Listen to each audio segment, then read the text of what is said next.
ETF index mutual funds నేర్చుకుని stock మార్కెట్లో రాణించాలనుకుంటున్నారా? వెంటనే ఈ నెంబర్కి కాల్ చేయండి.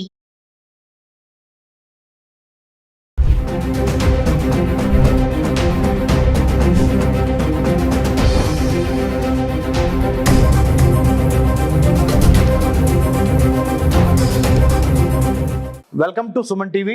I am Dr. Ramesh Kannaganti, PhD in American Studies, postdoctorate from Israel and United States, International Visitor Leadership Program Fellow, and American Government to Politics, Foreign Policy లో doctorate చేసి Delhi Jawaharlal Nehru university school of international studies నుంచి నేను centre for human security studies మానవ రక్షణ అధ్యయన సంస్థ మన Hyderabad Jubilee హిల్స్లో మన ఆఫీస్లో నుంచి మాట్లాడుతున్నాను. సుమన్ టీవీ ప్రేక్షకులకి ముఖ్యంగా H1B వీసా ఇష్యూస్లో ముఖ్యంగా వాళ్ళ స్పౌజెస్ని అక్కడ తీసుకెళ్లాలంటే ఎటువంటి ప్రాబ్లమ్స్ ఉన్నాయి అనే దాని మీద ఇప్పుడు మాట్లాడుతున్నాము. ఇప్పుడు డొనాల్డ్ ట్రంప్ గారు కొత్త ఇమ్మిగ్రేషన్ పాలసీలు ప్రవేశపెడతాం వలన చాలా కఠినతరం చేశారు, ఆల్మోస్ట్ ఇంపాసిబుల్ చేశారు. ఏది H1B తీసుకొని ఎవరన్నా ఇప్పుడు అక్కడ అమెరికాలో జాబ్ చేస్తుంటే వాళ్ళకి సంబంధించిన మరి వివాహం కానీ అక్కడికి వెళ్ళి సెటిల్ అవడానికి కానీ స్పౌజ్ని తీసుకెళ్ళాలి అంటే మరి స్పౌజ్కి ఇమీడియట్గా డిపెండెంట్ వీసా వచ్చే అవకాశం ఉన్నదా అని చూసినప్పుడు ఇట్ ఈజ్ ఆల్మోస్ట్ ఇంపాసిబుల్గానే కనబడుతుంది ఇప్పుడున్న పరిస్థితులు బట్టి. ఎందుకు అంటే ముఖ్యంగా పోస్ట్ కోవిడ్-19 ఎరాలో అమెరికన్ ప్రెసిడెంట్ డొనాల్డ్ ట్రంప్ కొన్ని విప్లవాత్మకమైన నిర్ణయాలు తీసుకొని ఒక 100 ఎగ్జిక్యూటివ్ ఆర్డర్స్ ద్వారా, ప్రెసిడెన్షియల్ ఎగ్జిక్యూటివ్ ఆర్డర్స్ ద్వారా he is trying to restrict people who wanted to come and settle in the United States and maximum benefit whoever is taking from the United States of America and taking back to their respective countries అనే దాని మీద he is not happy. అంటే తెలుగులో చెప్పాలి అంటే మన Suman TV ప్రేక్షకులకి బాగా అర్థం కావటానికి ఎవరైతే అమెరికా నుంచి లాభపడదాం అనుకుంటున్నారో వేరే దేశాల వాళ్ళు, ఎవరైతే అమెరికా యొక్క ఆర్థిక వ్యవస్థ నుంచి వాళ్ళు సొంతంగా ఎదుగుదాం అనుకుంటున్నారో, ఆ తర్వాత ఆయా దేశాలకి అమెరికా యొక్క సంపదని తరలిద్దాం అనుకుంటున్నారో వాళ్ళకి మేము వెల్కమ్ చేయట్లేదు. మా దేశంలో వచ్చి మా దేశ సంపదని అభివృద్ధి చేసే విధంగా ఎవరైతే పనిచేస్తారో వాళ్ళకి మాత్రమే మేము ఎక్కువగా మా గేట్స్, అమెరికన్ గేట్స్ అంటే అమెరికాలోకి ఒక రెడ్ కార్పెట్ వెల్కమ్ పెడుతున్నాము అనే దానిలో భాగంగా, ఈ పాలసీలో భాగంగా this is the immigration policy. United States customs and immigration services అంటారు. United States customs and immigration services, department of homeland security, తర్వాత అక్కడున్న కామర్స్ డిపార్ట్మెంటు, అక్కడున్న డిపార్ట్మెంట్ ఆఫ్ డిఫెన్సు, అక్కడున్న మరి ఫెడరల్ ఎమర్జెన్సీ మేనేజ్మెంట్ అథారిటీ, ఇంకా తదితర సంస్థలు అందరూ కూర్చొని under the leadership of Donald Trump they have taken a decision saying that you see H1B తీసుకొని అమెరికాకు వచ్చి అమెరికాలో సెటిల్ అయ్యి వాళ్ళ యొక్క స్పౌజెస్ని ఏ కంట్రీస్ అయినా కానీ, నాట్ ఓన్లీ ఇండియా కానీ, Pakistan, Bangladesh, China, Japan, Korea, you name any other country, Germany, Norway, Sweden, Australia, New Zealand, అంటే ఇది ఒక్క ఇండియాకే పరిమితం కాదు. అమెరికాలో H1B తీసుకొని పని చేస్తున్న ఎవరైనా వాళ్ళ డిపెండెంట్స్ని కానీ వాళ్ళ సంబంధించిన స్పౌజ్ని కానీ వాళ్ళు అంటే అమెరికాకి పిలవాలి అంటే మరి వాళ్ళకి సంబంధించిన వీసా విషయంలో కూడా చాలా కఠినతరంగా వ్యవహరించి చాలా స్క్రూటినైజేషన్ జరుగుతుంది. దీంతో పాటుగా ప్రతి వాళ్ళ సోషల్ మీడియా ప్రొఫైల్ని ఈసారి ఈ government Donald Trump, Republican party Donald Trump ఈ ప్రెసిడెంట్గా ఉన్న ఈ సమయంలో సోషల్ మీడియాలో కూడా మీ పోస్టులు మీరు అమెరికా అంటే డొనాల్డ్ ట్రంప్ యొక్క నాయకత్వానికి ఎటువంటి భంగం కలిగించే, హాని కలిగించే, డొనాల్డ్ ట్రంప్ నాయకత్వానికి, లీడర్షిప్కి ఎటువంటి చెడు పేరు తెచ్చే కామెంట్ మీరు గనక పెడితే సోషల్ మీడియాలో అది కూడా అబ్జర్వ్ చేయడం జరుగుతుంది visa officer.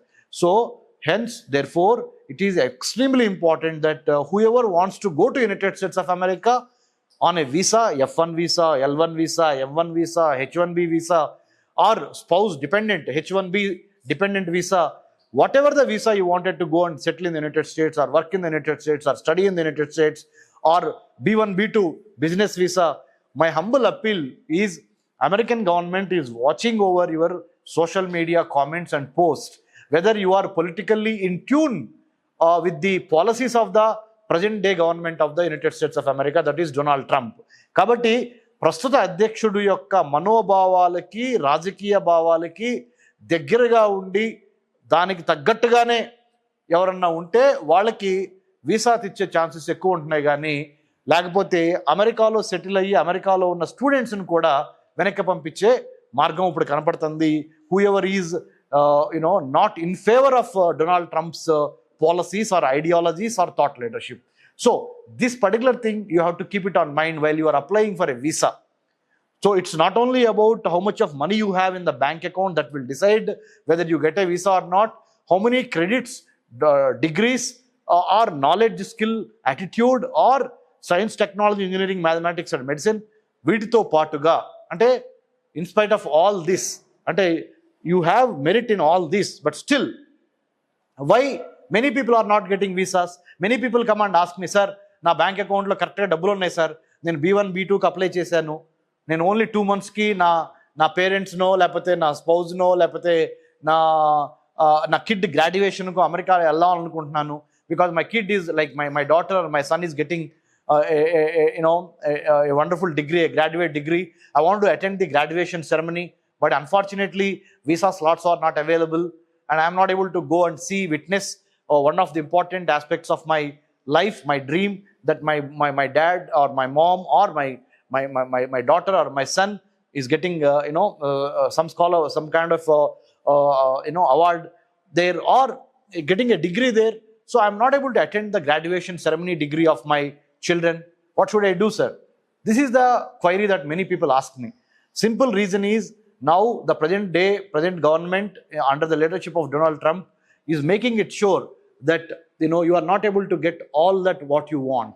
So what I request is you have to be very careful while taking politically which side of the aisle are you on.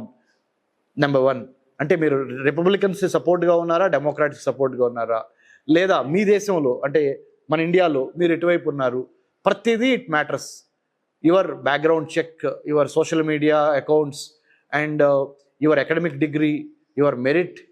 I'm not saying it is only because based on the social media they are going to give visas or they are going to reject. I'm not saying, I'm not proposing that. What I'm trying to say is you need to have a 360-degree clarity of why you wanted to go to United States of America. ఎందుకు వెళ్ళాలనుకుంటున్నారు, to what extent are you willing to spend money there, do you have enough funds with you? Those funds are not fudged. Those funds should not be ఒక chartered అకౌంటెంట్ని పట్టుకొని లేదా ఒక company సెక్రటరీని పట్టుకొని ఏదో ఫండ్స్ని ఎక్కువ చేసి చూపించడం మూలాన అలా ఇదివరకు జరిగిన సంఘటనలు ఉన్నాయి.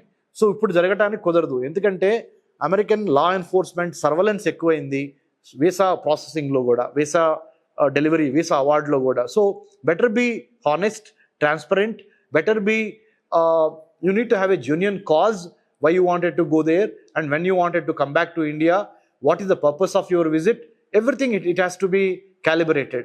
So if you are on the right side of the law, if you are on the right side of your intention, me intent, me content, me character కనుక బాగుంటే America still under the present dispensation, Donald Trump, the president of the United States of America, still they welcome you.